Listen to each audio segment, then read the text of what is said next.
Jumpa lagi Jakarta TV. Maaf, salah.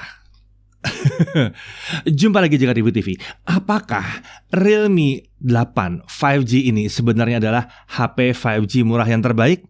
Nah, paling nggak untuk pertengahan 2021 ya. Oke, smartphone yang satu ini emang agak terhambat pengujiannya kemarin karena kondisi kesehatan tim dan kesibukan yang kurang kondusif kemarin ya. Tapi ada keuntungan tersendiri dalam membahasnya ini belakangan. Kami dan kalian juga ya, jadi bisa melihat perbandingannya dengan sebenarnya ada dua smartphone lain di kelas yang serupa. Yang pakai MediaTek Dimensity 700 punya 5G dan harganya di kisaran 2-3 jutaan. Oke, Realme 8 5G atau Realme 8 5G ini adalah smartphone Realme dengan number series ya, yang serinya pakai angka gitu ya. Yang pertama di Indonesia yang mendukung 5G ya.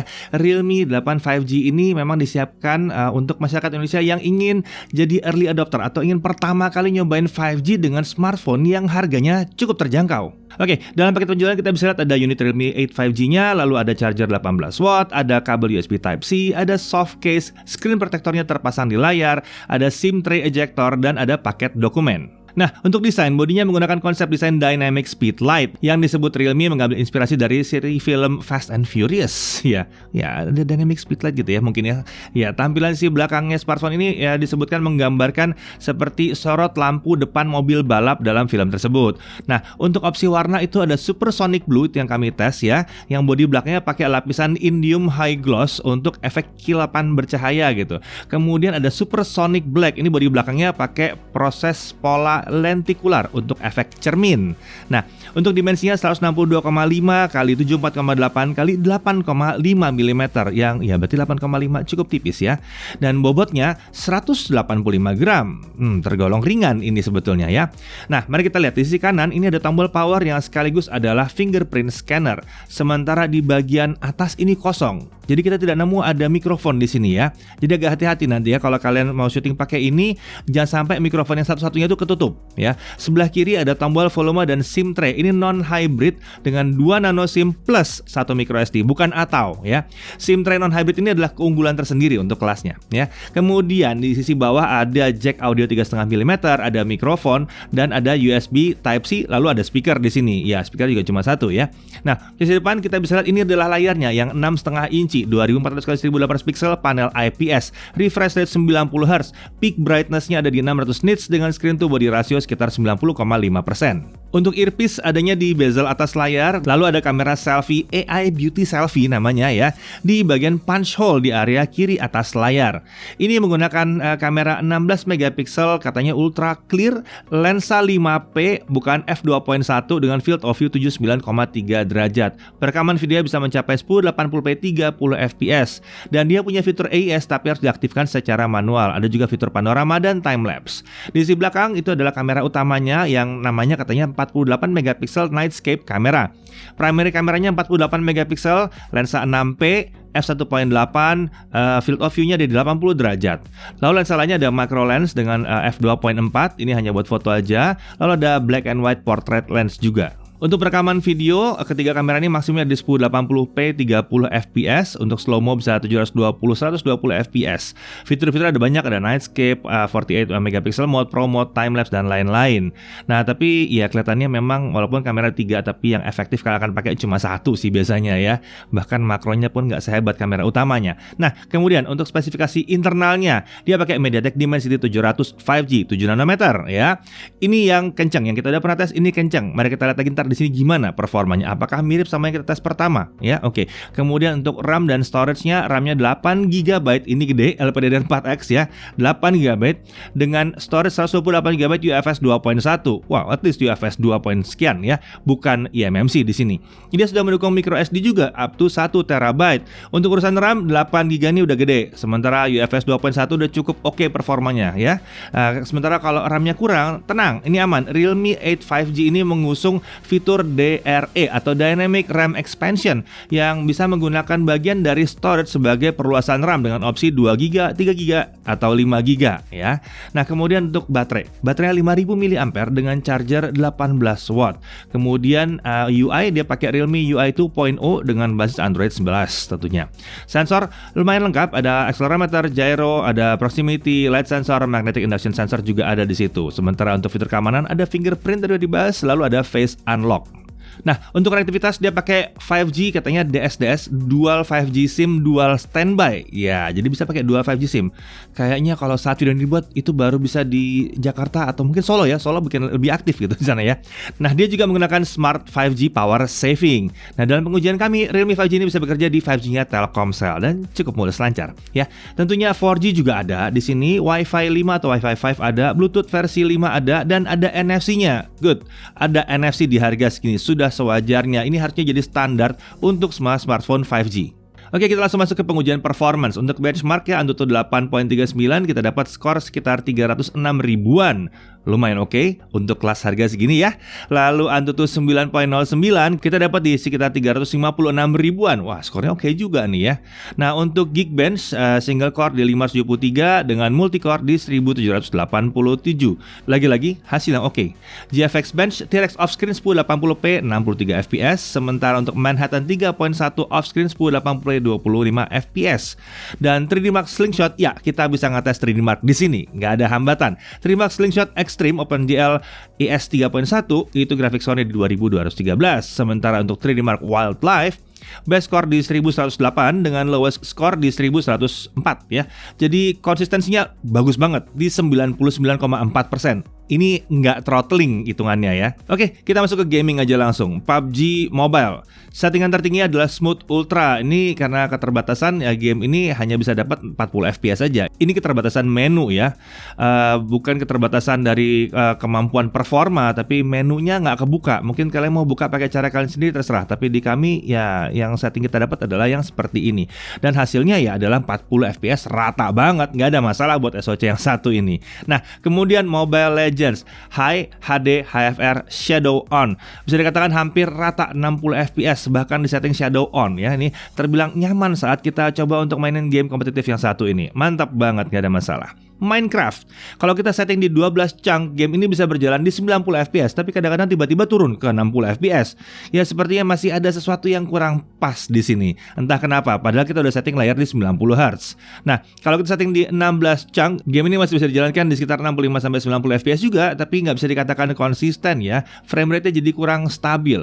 Kalau saya personally akan kunci jadi 60 aja, jadi taruh. Jadi 60 Hz main di 60 fps. Mantap itu, nggak ada masalah. Oke, kita masuk ke Genshin Impact. Ini game berat ya. Ya, kita mainin game ini selama 30 menit dan kita coba pantau frame rate yang didapatkan. Hasilnya ini bagus banget untuk harganya. Lagi-lagi, kayaknya Dimensity 700 emang mantap banget ya buat harganya ya. Nah, kita dapat di kisaran 30 sampai bahkan sampai 50-an fps dan kadang-kadang turun ke 30-an sampai 40-an fps saat battle. Ya, sekali lagi, ini adalah hasil yang sangat baik untuk Genshin Impact pada smartphone harga kelas menengah yang terjangkau. Nah, sekarang mari kita tes kameranya, tapi tentunya nggak di dalam sini. Mari kita keluar. Ya, ini saya syuting menggunakan kamera selfie-nya dari si Realme 8 5G. Ya, nggak pakai mikrofon tambahan, ya nggak pakai macam-macam, nggak pakai stabilizer, macam-macam nggak pakai ya. Nah, plain begitu aja. Suara mau masuk ya masuk aja, biarin aja. Kita dengar aja suaranya seperti apa. Saya juga nggak teriak-teriak banget. Nah, ini saya jalankan tanpa pakai stabilizer untuk selfie-nya. Kita bisa hidup stabilizer ya. Kita coba ya, kita hidup stabilizer kira-kira seperti apa jadinya. Nah, saat pakai stabilizer dia jadi sedikit menyempit ya. Namanya juga harus ada ruang untuk stabilisasi. Tapi bisa dilihat, jadi nggak terlalu banyak guncangan-guncangan. Lebih asik kayak gini. Kalau diajak jalan harusnya enak ya. Coba kita jalan ya sekarang ya. Nah, begini kalau jalan vlogging gitu sambil jalan, bisa lihat di belakangnya stabil atau enggak. Kurang lebih ya kayak beginilah. Jadinya gimana? Cukup stabil? Cukup oke ya. Nah, sekarang mari kita coba kalau backlight ya gimana? Coba ya. Saya maju sedikit ke sini seperti biasa kayak begini. Nah, backlight jadi seperti ini. Muka saya gimana masih kelihatan, tapi belakangnya mungkin habis ya. Tapi oke, gimana menurut kalian? Kalau gini jelas fine aja ya.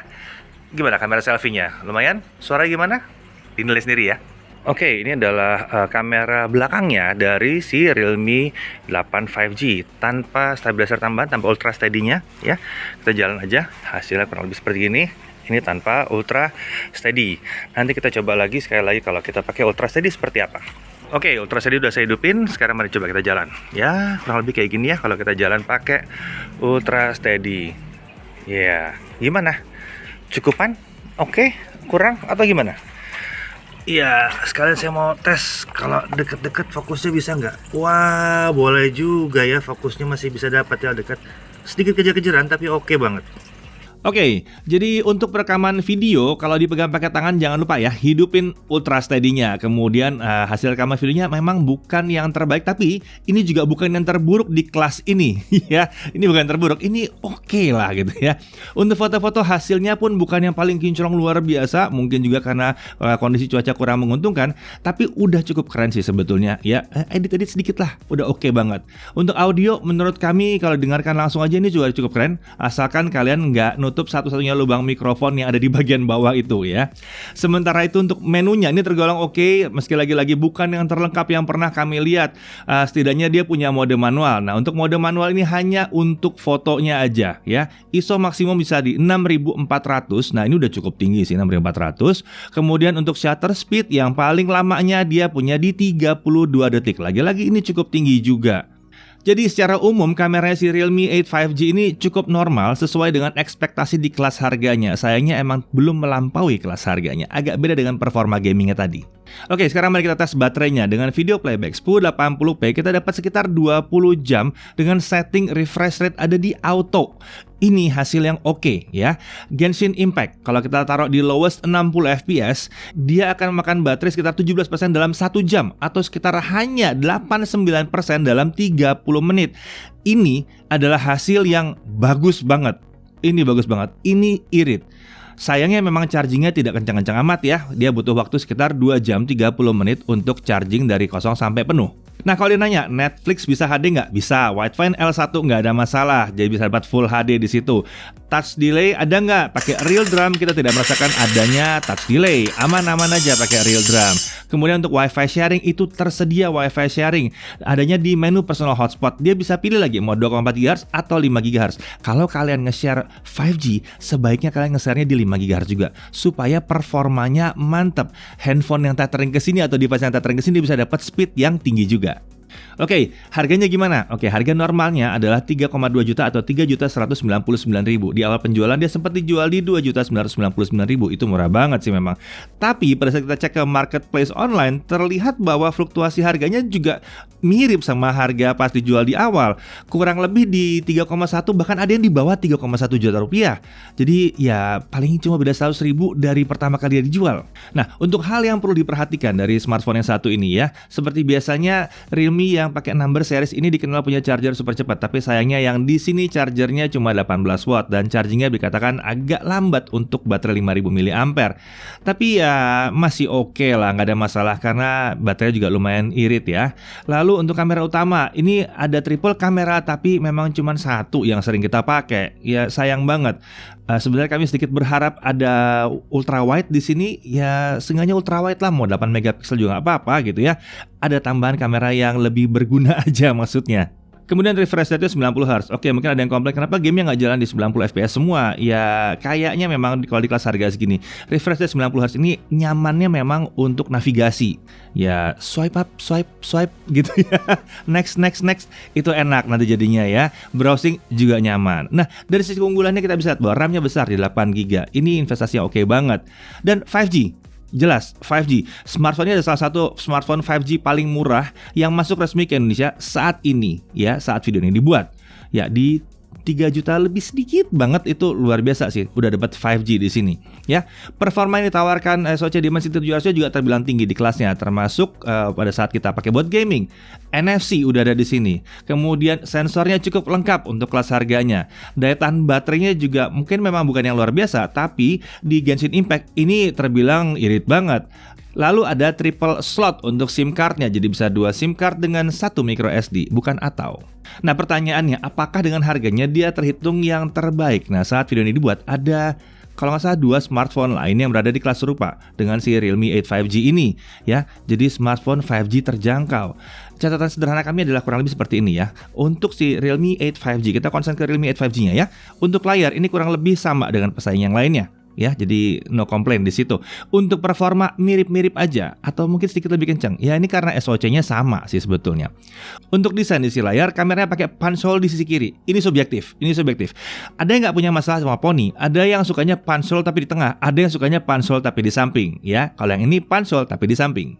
Nah, desain secara keseluruhan ya, ini juga subjektif, tergantung kalian sukanya apa ya. Yang jelas Realme 8 5G ini penampilannya cukup elegan ya, nggak terlalu maksain macam-macam desain di situ. Nah, untuk urusan kamera, nah sebaiknya kalian lihat lagi hasil tesnya tadi, itu lebih mudah ya. Dan kalau ya mau bandingin sama lain juga dibandingkan ya hasil tesnya, dilihat gimana.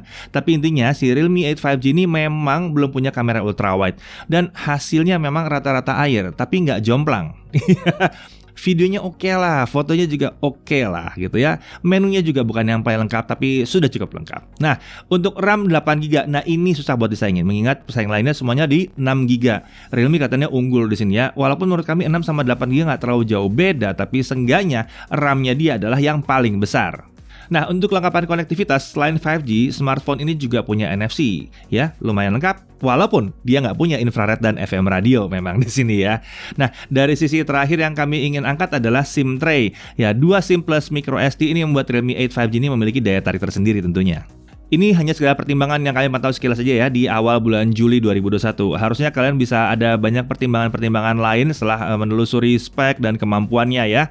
Nah, sesuaikan dengan kebutuhan masing-masing aja. Dan tentunya kondisi bisa saja berubah setelah nanti adanya lebih banyak lagi smartphone 5G terjangkau yang masuk ke Indonesia. Ya, Realme 8 5G ini memang hadir sebagai opsi yang menarik buat yang kepengen banget jadi pencicip 5G di awal kehadirannya di Indonesia. Karena harganya relatif terjangkau. Sementara itu, jika 5G belum sampai di tempat kalian atau kalian nggak peduli soal 5G, perhatikan bahwa performa smartphone ini tergolong kencang. Lebih kencang dibandingkan MediaTek G series yang katanya buat gaming ya. Jadi seenggaknya kita bisa menikmati performanya sambil nungguin 5G datang. Saya Deddy Irfan, Jaga TV TV.